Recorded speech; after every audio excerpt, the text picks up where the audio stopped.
Hello friends, welcome to जी के विद्वान। आप सभी का इस चैनल में स्वागत है और आपसे यही जानना चाहूँगा कि आपको मेरे लेक्चर कैसे लगते हैं। जो भी हम इस चैनल में बात करेंगे वो UK triple S C, UK P C S and ARO से रिलेटेड होगा।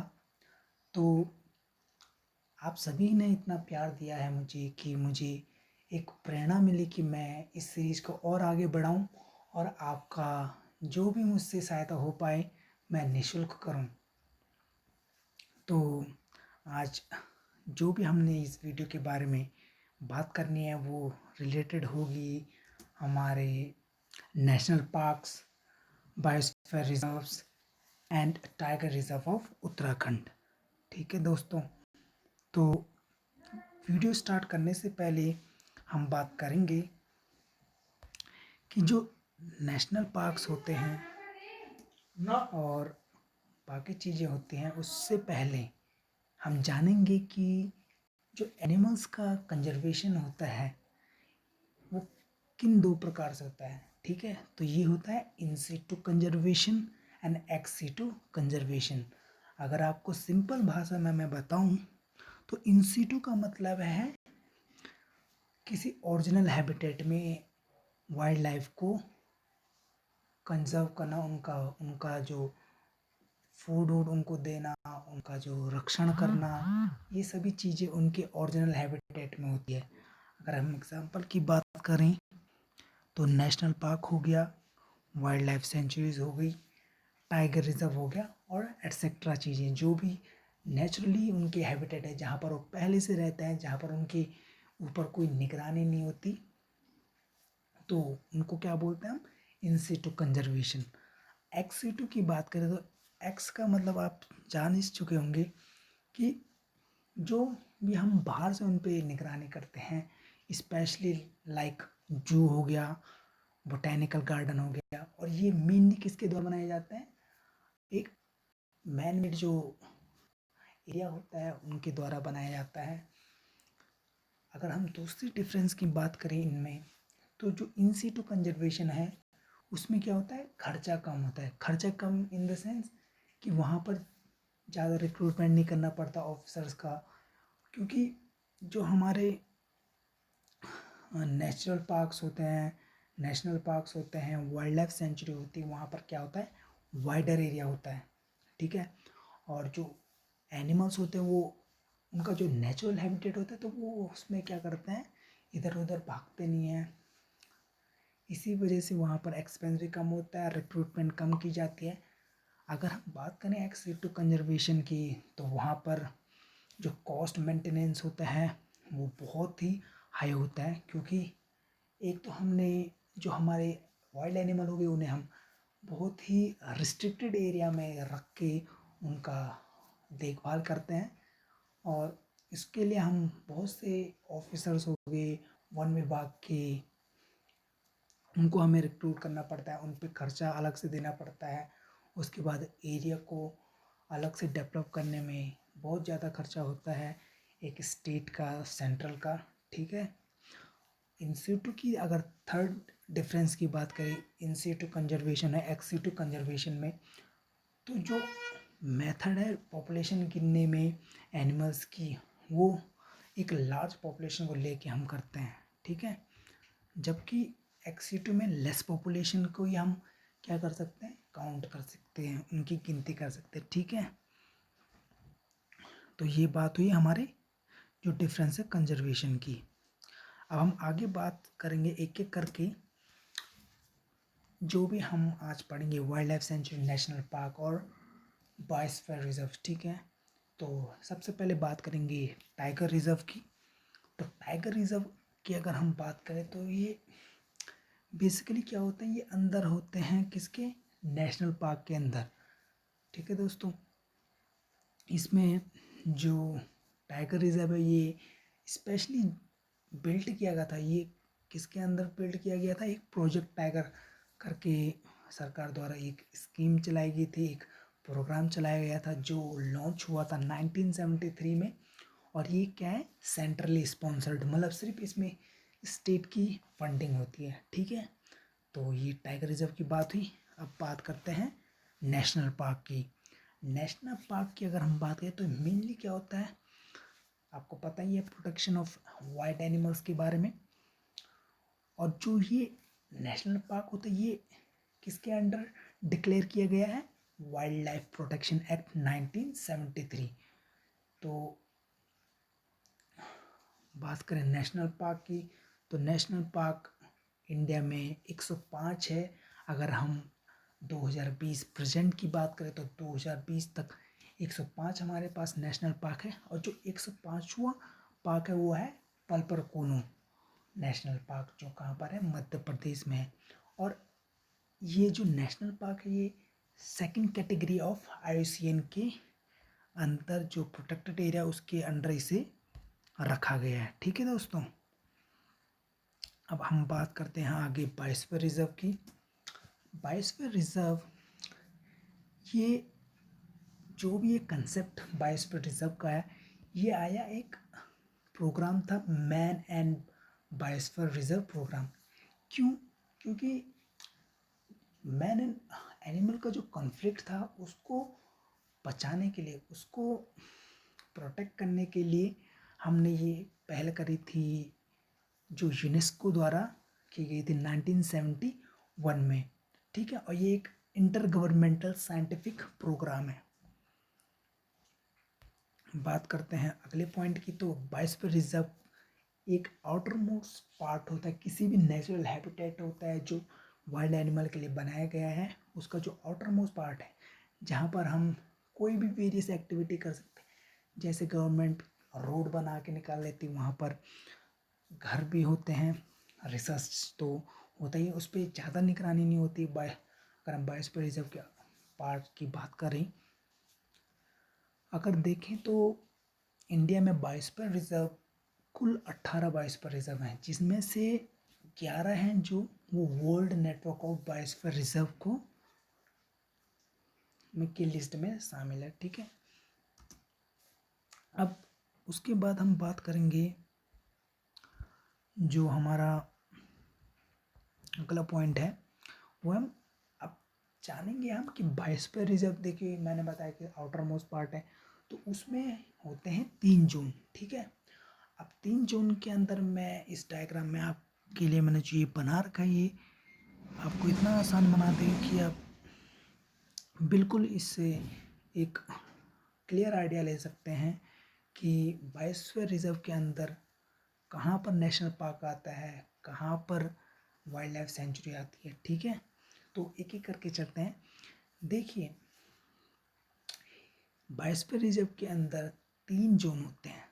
जो सबसे इनर जोन होता है उसको क्या बोलते हैं हम, कोर जोन, ठीक है। कोर जोन में भी अगर हम उसे फर्दर डिवाइड करें तो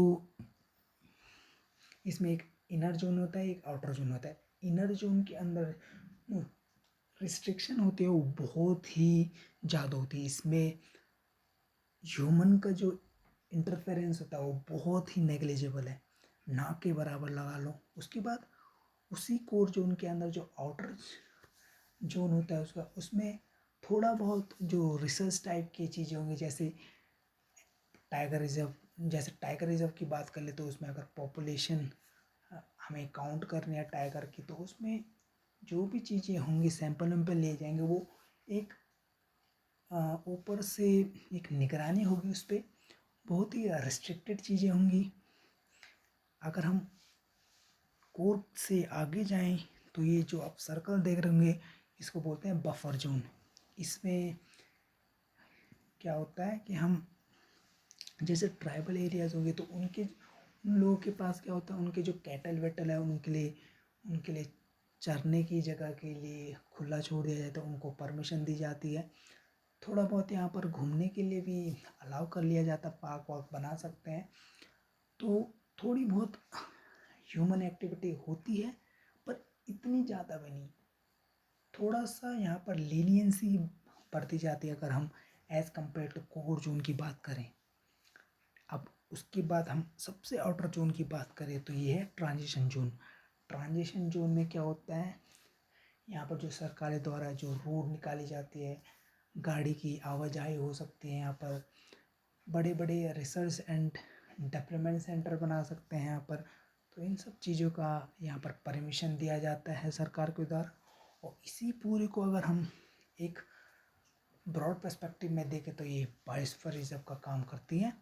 ठीक है दोस्तों, अब आप यहाँ पर क्लियरली देख रहे होंगे, मैंने आपको मेंशन किया है कि जो कोर जोन में पार्ट होता है वो किसका पार्ट होता है, नेशनल पार्क। यहाँ पर हम इसे डिक्लेयर कर सकते हैं, क्योंकि नेशनल पार्क में क्या होता है, रिस्ट्रिक्शन बहुत ही ज़्यादा होती है। उसके बाद अगर हम बफर जोन की बात करें तो यहाँ पर वाइल्ड लाइफ सेंचुरी आ जाएगी। ठीक है दोस्तों, तो ये सभी चीज़ें मैं होप करता हूँ आप सभी को बिल्कुल पसंद आएंगी, बिल्कुल समझ आ होंगी। आपको एक क्लियर पर्सपेक्टिव मिल गया होगा कि बायोस्फीयर रिजर्व क्या चीज़ है, उसके अंदर कौन कौन से जोन होते हैं और कौन से जोन को हम नेशनल पार्क बोलते हैं और किसको वाइल्ड लाइफ सेंचुरी बोलते हैं। ठीक है, अब हम आगे की बात करेंगे। अब हम बात करेंगे जो नेशनल पार्क, टाइगर रिजर्व और वाइल्ड लाइफ सेंचुरी है उत्तराखंड की, उन्हें एक एक करके डिस्कस करेंगे। तो सबसे पहले नेशनल पार्क की बात करते हैं। हमारे उत्तराखंड में बहुत सारे नेशनल पार्क हैं। उनमें से पहला जो पार्क था वो था जिम कॉर्बेट नेशनल पार्क। और ये न केवल उत्तराखंड का पहला पार्क है, ये इंडिया का सबसे पहला नेशनल पार्क डिक्लेयर हो चुका था 1926 में, जिसका पुराना नाम था हेली नेशनल पार्क। और जो अब नाम रखा गया है, ये किसके नाम के पीछे रखा गया, जो यहाँ के ग्रेट शिकारी थे जिम कॉर्बेट। ये एक टाइगर हंटर थे, शिकारी बोलते हैं जिन्हें।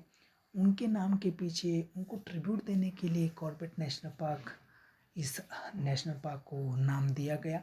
जैसा कि मैंने आपको पिछले 2-3 वीडियो में भी इसके बारे में डिस्कशन किया है। और जो इसका लोकेशन है वो है पौड़ी गढ़वाल और नैनीताल डिस्ट्रिक्ट में ये फैला हुआ है। ठीक है, उसके बाद बात करते हैं राजा जी नेशनल पार्क की। ये एक टाइगर रिजर्व भी है, आगे चल के हम नेक्स्ट स्लाइड में यही बात करेंगे। इसका जो पार्क का नाम रखा गया वो श्री राजगोपालाचारी के नाम से रखा गया है, और जो लोकेटेड है देहरादून, हरिद्वार और पौड़ी गढ़वाल के जिले में। कहा जाता है कि ये नेशनल पार्क उत्तराखंड का सबसे बड़ा पार्क है, जो 3 डिस्ट्रिक्ट में फैल चुका है, आपने देखा भी है। और यहाँ पर आपको मैंने मेंशन भी कर रखा है, देहरादून, हरिद्वार और पौड़ी गढ़वाल में। बात करते हैं गंगोत्री नेशनल पार्क की, जो भागीरथी रिवर फ्लोज यहाँ से फ्लो करती है। और इसका जो ओरिजिन है भागीरथी रिवर का वो गंगोत्री रिवर में, तो उसी के इर्द गिर्द जो भी एरिया है वो गंगोत्री नेशनल पार्क डिक्लेयर किया गया है उत्तराखंड स्टेट के द्वारा, जो कहाँ पर सिचुएटेड है, उत्तरकाशी डिस्ट्रिक्ट में। बात करते हैं गोविंद पशु विहार की, जो नेशनल पार्क एक स्नो लेपर्ड है उसके लिए बहुत ही फेमस है।